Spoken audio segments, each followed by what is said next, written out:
आज हम उनके फादर साहब के अफसोस में करने के लिए इंजीनियर रशीद साहब के और ऑनरेबल एमएलए खुर्शीद साहब के यहाँ आए थे, अफसोस किया है। और हम यही उस रब से, उस भगवान से दुआ करेंगे कि भगवान उनकी आत्मा को शांति दे और गिरने देंगे। जिसका मुकाबला ना कर सको उसको बदनाम कर दो।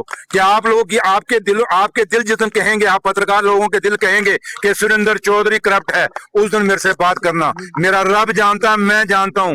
और जो आदमी कह रहा है, कल एक उसका जनरल सेक्रेटरी कह रहा था, और एक टटीरी सी है जो जिसको मैंने हराया हुआ है, वही कह रहा है ना, उसको बोलो कि 2019 के बाद तेरे पास इतना पैसा कहां से आ गया, आज तेरे भाई के पास करोड़ों रुपए कहां से आ गए, इतने टिप्पर कहां से हो गए। इसलिए टटीरी को बोलो अपना घर देख, दूसरों पे इल्जाम मत लगा, और सुरेंद्र चौधरी का मुकाबला मुद्दों से कर, इल्जाम से मत।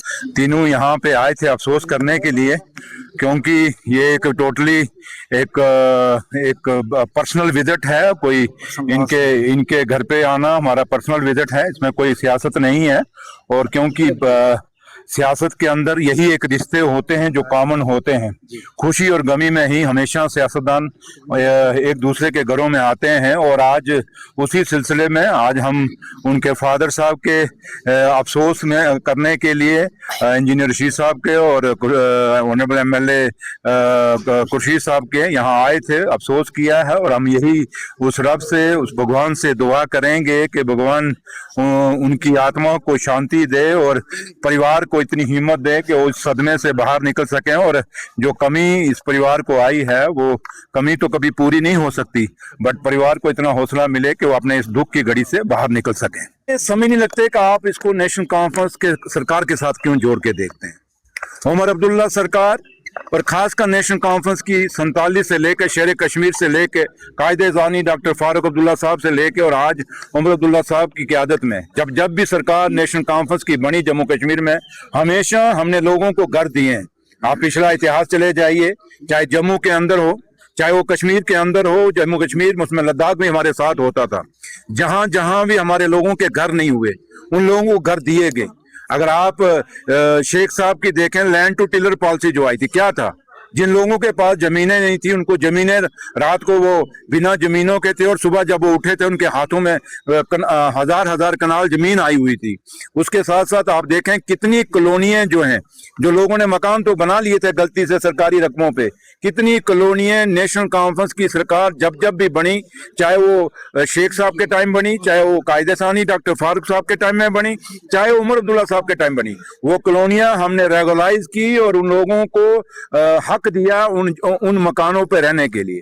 रही बात कि आज जहां ताल्लुक है जो सिदड़ा में हुआ, इसको जितना भी कंडेम्ड किया जाए, जितना भी इसके खिलाफ बोला जाए, वो कम है। उमर अब्दुल्ला सरकार कभी नहीं चाहेगी कि हमें लोगों ने जिता के भेजा है, लोगों ने वोट डाल के भेजा है।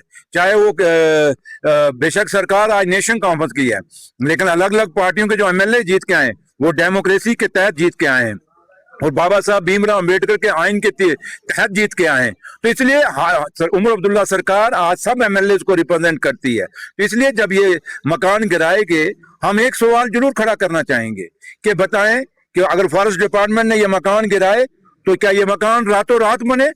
क्या एक दिन में बने या 1-2 महीने में बने?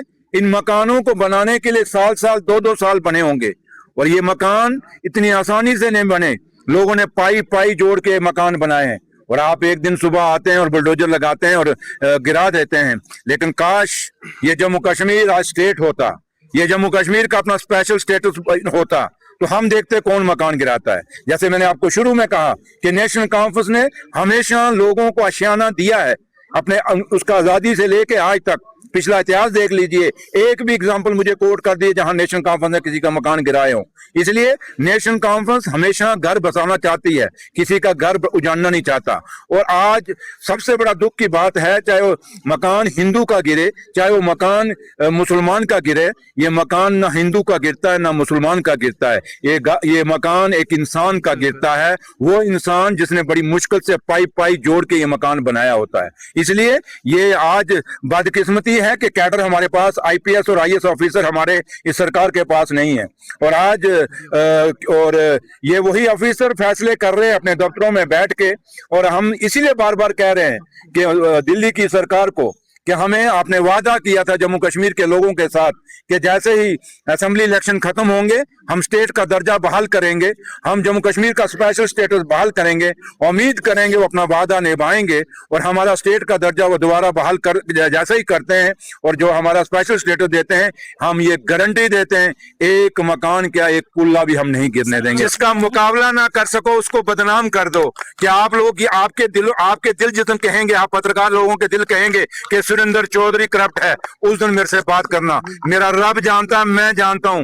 और जो आदमी कह रहा है, कल एक उसका जनरल सेक्रेटरी कह रहा था और एक टटीरी सी है जो जिसको मैंने हराया हुआ है, वही कह रहा है ना, उसको बोलो कि 2019 के बाद तेरे पास इतना पैसा कहां से आ गया, आज तेरे भाई के पास करोड़ों रुपए कहां से आ गए, इतने टिप्पर कहां से हो गए। इसलिए टटीरी को बोलो अपना घर देख, दूसरों पे इल्जाम मत लगा, और सुरेंद्र चौधरी का मुकाबला मुद्दों से कर, इल्जाम से मत।